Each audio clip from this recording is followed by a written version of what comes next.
Polda Aceh menggagalkan penyeludupan 57 kg sabu-sabu ke perairan Aceh Besar yang berasal dari jaringan internasional, Thailand, dan Malaysia.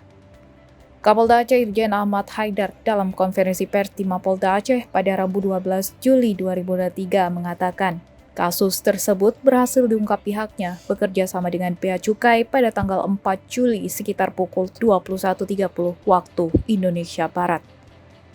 Berawal dari informasi masyarakat bahwa ada pengiriman sabu melalui perairan Laut Malaysia ke perairan Aceh Besar.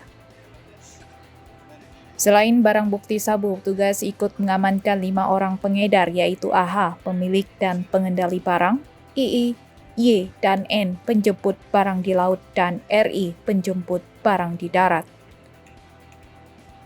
Dalam penangkapan itu, polisi juga menyita sejumlah barang bukti lainnya berupa 1 unit speedboat, 57 kg sabu berkemasan teh Cina, 1 unit mobil Xenia warna coklat dengan nopol BK 1592 AAB.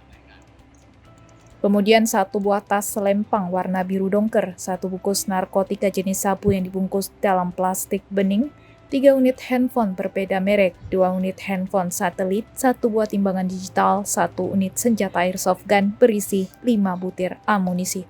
Kelima tersangka disangkakan pasal 114 ayat 2 dan pasal 112 ayat 2 tentang narkotika serta Undang-Undang Darurat Nomor 12 Tahun 1951 tentang senjata api dan bahan peledak.